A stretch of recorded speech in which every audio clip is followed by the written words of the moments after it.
To Senate Bill to Senate Bill 169. Yes.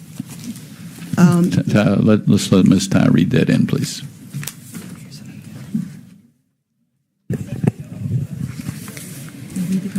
Mr. Chair, members, House Bill 169, relative to the statewide immunization registry to provide for technology clarification from daycare centers to early learning centers, to provide for statutory naming of the registry as the Louisiana Immunization Network links, to provide for applicability to clients who are not children, and to provide for related matters. Thank you.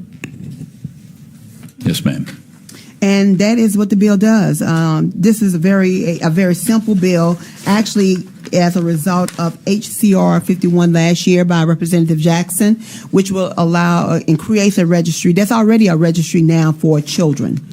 So this will actually extend it for adults who choose to have this information put into the registry. They don't have to. They can choose to be a part of it. It's called the LINK system.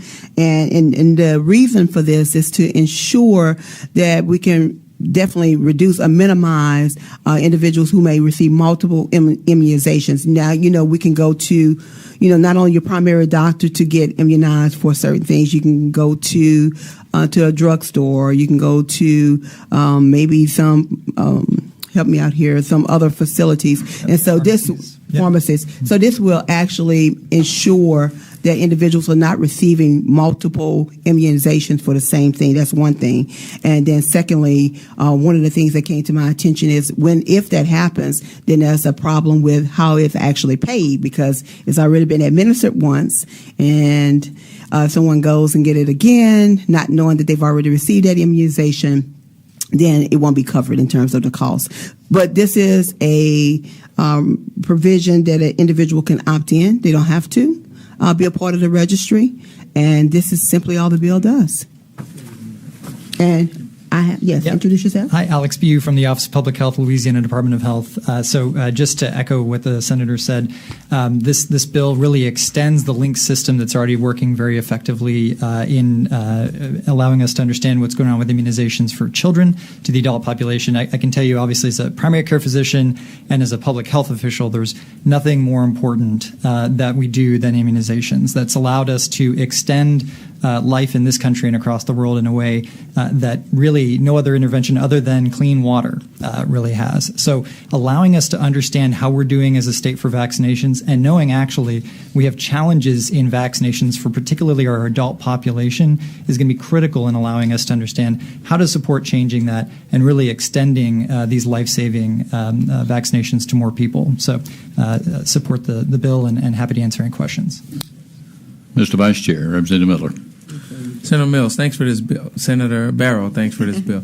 Quick question. So why are we letting them opt out? What would be the reason for anyone to opt out of their vaccination history being placed in links? Well, I mean, we just wanted to add that provision so that, in all honesty, to have less resistance in terms of the bill going forward. In this process, you have to give and take, and this is part of the compromise. But, at some further date, when individuals feel comfortable that this information is not somehow being, shared or whatever with anyone else, then we can look at perhaps making it mandatory. But, in a attitude or in the spirit of kind of working alone, cooperation, this was just one of those things that we compromised on. Next concern I had, this bill actually made me aware of it. So there's no penalty or any type of rules when a provider or clinic or pharmacist do not add any children immunization into links.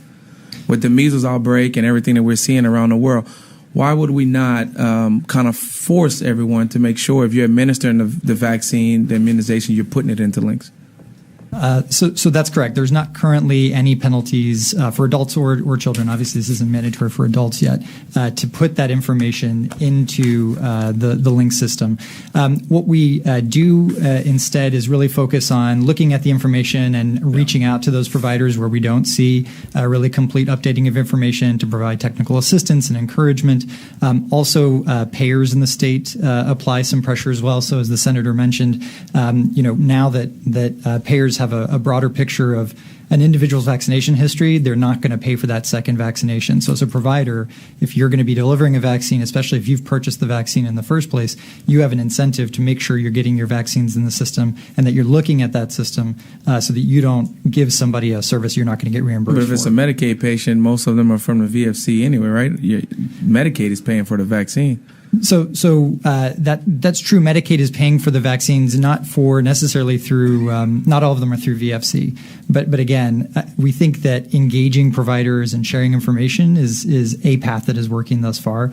Obviously, it's not our decision on whether there's a penalty or not, but I do think that there's a chance for increased resistance. So you couldn't do it through rulemaking? We couldn't do a penalty through rulemaking. I'm not sure.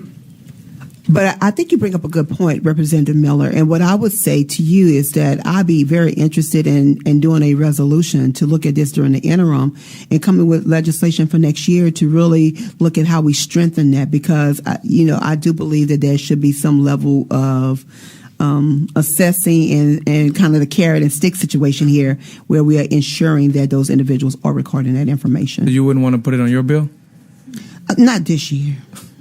I mean, I think it's, and I won't do it out of respect to you, but I think it's pretty simple. I mean, a lot of people don't do, they won't do it unless there's a penalty associated with it, right? And it's safety for the kids. It's the right thing to do. So between here and the floor, I would definitely encourage us to have more conversation about it. I think providers support it. I think those pharmacists in a white shirt behind you support it because it's patients first. And we should really, I didn't realize that there wasn't a penalty associated with it. It's just the right thing to do. You give an immunization, you go and you put it in links. And not in any way to disagree with you, but just to say, I think, we both hold that professional responsibility to do by our patients everything that we need to. And I think that actually goes a long way. We do see people putting the information for children in across the various places where vaccines are being recorded. So by and large, I'd say we're not seeing this as a problem where people are need to be coerced. I think people are following their professional responsibility and putting the information in. Thank you. And I would just add to that I would like to see if we're really having a problem with it, because as we look around our states, and I'm very grateful that we don't have the outbreaks, and I believe that is because, the people are getting the immunizations and that information for the most part is being recorded. But I do agree with you that there needs to be something more added to the law. And if they can't do it by rulemaking, then we perhaps need to do it by Your law. bill's already good. Let's just make it better. Thank you. Thank you. Representative Labat. Thank you, Mr. Chairman. Yes, I really appreciate the bill. It's very good. Because I know with the pharmacists, we have a lot of people who come in and want to get their vaccinations, and you said, when was the last time? And they don't remember. And is it due every 6 months, every 2 years, every 5 years? And this gives us the ability to look it up and take care of it. It really is good. Also, I don't know about other providers, but in the pharmacies, we all are hooked up already with MTM, the reporting of the controlled drugs. So we transmit them, everyone. So it would be easier for the pharmacist to also do the same thing with the vaccinations, and which would help everybody in support of what Representative Miller is saying. But not all providers have that type of computer system or hookup, so that may be a rub for doing it. But at the proper time, I really would like to move favorably on this bill. Okay, it's not the proper time, but I'll remember that. Representative Johnson. Thank you, Mr. Chairman. And just to expand upon what Representative Miller was saying, I guess my question is, I'm concerned about it being optional to put into the link system versus not putting it into the link system. I guess my question is it dangerous to get vaccinated twice? By and large, no. Okay. Unless you've had an allergic reaction to your previous vaccination, it doesn't present a risk. It presents, a cost. Okay, so it would be, I guess your insurance company would be paying twice, I guess, to have you vaccinated for the same thing. Or Medicaid would be paying twice if it was. Or not paying at all, and then the provider taking that loss. Taking that loss, obviously. Let me ask this question, and again, this is just, I guess, to educate myself. When you're vaccinated, obviously you can get vaccinated by a pharmacist, you can get vaccinated by a physician, you can get vaccinated by a nurse practitioner. or physician's assistant, somebody signs, I guess, a vaccination form or a record? For the adult, there's not a centralized record for that. So it should be put into your medical record, or there should be note of the vaccine provider that you were provided a result, but that could be a paper file in somebody's. But the person who administers the vaccination would actually sign a record to that effect? Or like, say, if it's a child? Yes. So the person administering that actual vaccination would sign that record? Yes. Okay. And they would be the person entering that into the link system? I mean, it depends. It could be the clerical staff, for instance, a front office staff, or a nurse that's putting the actual information in the system, but somewhere it would be recorded by that provider. Does that immunization have to be approved by a physician? It has to be provided by somebody who, as you noted, physician assistants, nurse practitioners who can currently provide it. They have to approve it. And they're allowed to be able to put that into the link system? I believe they're allowed to put it in the link system. I think for workflows, they don't often. Have you been met with any resistance by the Louisiana State Medical Society in that regard? No. They have not? Have you been met with any resistance by the Louisiana State Board of Medical Examiners saying that was an expansion of the scope of practice? No. I'm just asking. Okay, thank Actually you have very green much. cards from Where those. you going now? I'm just asking because it just seemed to me when I had a bill, they came and they mounted an extreme resistance to that. And look, I'm just a person who it seems to me the person actually performing the task ought to be able to sign the record. But I'm just wondering if that, if y'all encountered any resistance, and that was maybe the reason why the links system became optional. I was just curious as to that. Okay, thank you very much. No, sir. Representative Stagney. Representative Johnson, do you think it's germane to attach that bill to this bill? Do it. Let's see. No. I'll Just answer kidding. that.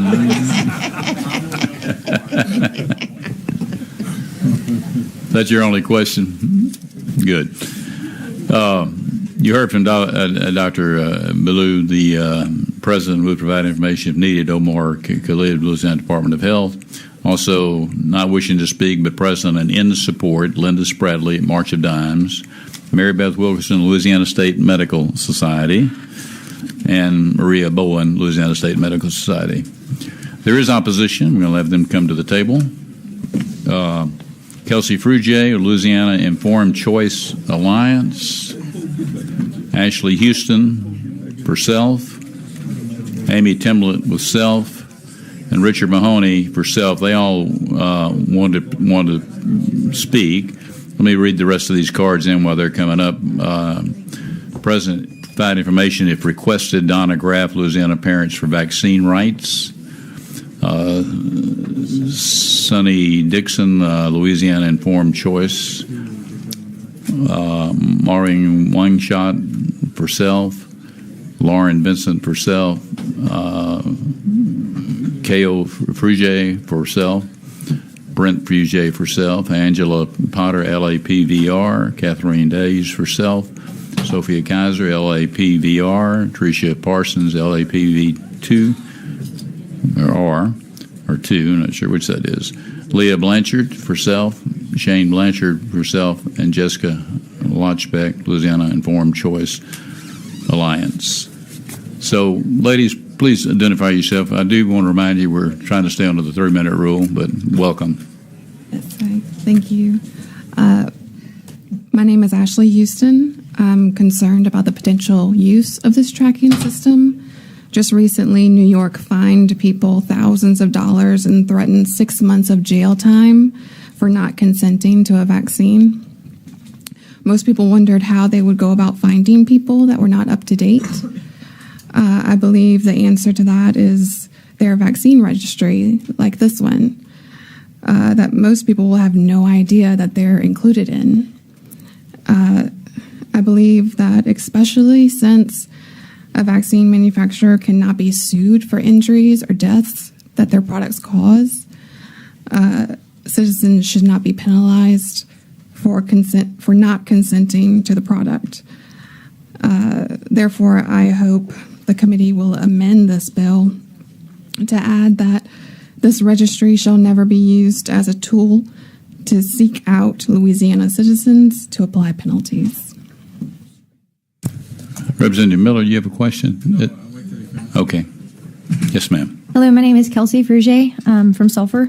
I do have several concerns with this bill as well. First off, in practice, LINKS is already being used to track adults in addition to children. If you look under Section B, titled Adult Patient Consent, it is an opt-in system. According to that section, adults are allowed to opt in. Not in the current bill, it's on the LINKS website. It says under Section B that if adults so choose, they can opt into the system as it currently is. Therefore, I feel this bill is a bit redundant and not necessary. So why, if that's the case, does the Department of Health and Hospitals want to create more bureaucracy with this bill? What is the true purpose? Secondly, why do we need this bill to protect the few adults that can't remember what vaccinations they received? For example, Senator Barrow on the Senate floor mentioned that there are adults who, for some reason, can't remember what vaccinations they received. I know anytime I get a vaccine, I remember it. It's your own personal health. You have to take that responsibility. And if not, your doctor should have that information on file. So if that is the goal, though, like Senator Barrow mentioned on the floor, why should we have to ensnare the entire adult population of the state? Why not just reinforce the currently existing option to opt in with consent when getting vaccinated for those individuals? Often, laws that require automatic tracking lead to future mandates. Will this foundational step, as Senator Barrow has already mentioned, she plans to expand on this, or someone plans to expand on this bill in the future, will this foundational step lead to future adult vaccine mandates for nurses, teachers, or other people who gather in large groups for hours, like legislators do, especially since foreigners from other countries travel and visit this Capitol building daily? That's just something to think about. Also, tracking vaccination status raises privacy concerns. How will citizens' information be shared? Not everyone who is authorized to use the LINKS database is a medical professional. As was already stated, clerical people as well as medical have access to this database. Whether they're in the school system, medical system, daycare, and early start programs, they all have access to this information. And the U.S. Constitution is supposed to guarantee our rights to privacy as citizens. My next question is, what about the future? How will this information be used long term? Will it be used to decide whether we can renew our driver's license or not? Will it be used to decide whether will it impact our ability to qualify for state government benefits, or impact one's ability to run for public office or school board superintendent, etc.? That's already the case in Argentina. If this bill passes, will all adults' historical information that DHH already has be added to this registry without their consent? Current information provided by the LINKS website states this to be the case, and with the passage of this bill, it will expand to include all adults' previous vaccination records that are currently being stored as hard copies. We do not believe that Senator Barrow is doing this with ill intentions, but we also feel that, as for her stated purpose of this bill, to protect the few people who can't remember what vaccinations they've received, we don't feel that that is a good enough reason to pass this bill through, especially whenever the current LINKS database is available to adults to already opt in. Thank you, ma'am. You need to wrap it up. Okay. I just want to mention, though, also, Senator Barrow mentioned that this is a voluntary database, that adults have the option to opt in. That is not true. If this bill passes, it will be an automatic system. Anytime you receive a vaccine, you will be automatically entered into this system. There is, according to the bill, an opt-out provision, but how will people know that they can opt out if they weren't aware that they were even opted in to begin with? Thank you. Yes, ma'am. Hi, my name is Amy Tompley, and I'm here to address my concerns with Senate Bill 169. Senate Bill 169, as it is proposed, is un-American and a violation of individual rights to privacy and freedom over our own health and our health information. It is an opt-out bill, as Kelsey just said. The bill promotes a surveillance state that Louisiana citizens reject wholeheartedly. We do not want or need a nanny state in Louisiana. All of the potential negative long-term impacts that an overreaching bill such as this can have on our individual freedoms must be considered. The legislature's job should be to protect individual freedom. As Kelsey also said, currently adults are able to opt in to LINKS as per the LINKS confidentiality policy. Why are we creating a law when this policy already takes care of those who might need aid? Please oppose this invasive, needless bill that stands to harm much more than it could ever help. Thank you for your time. Yes, sir. Richard Mahoney, and I work in the medical field, and I believe in databases and links and CDCs and DHHs, but I also believe in honesty. This is the list, and I'd like to pass this to y'all. Somebody come up and give it to you. And anyone who wants to copy this, I'll be glad to get it for you afterwards. In 1983, I raised 11 children, and they're all grown. In 1983, my pediatrician told us that you know that certain vaccines are made out of the stem cell lines of aborted babies. I couldn't believe it, and I researched it. It was true. It took me 20 years to show other people the truth. It's in a PDR, physician test reference. It's fact.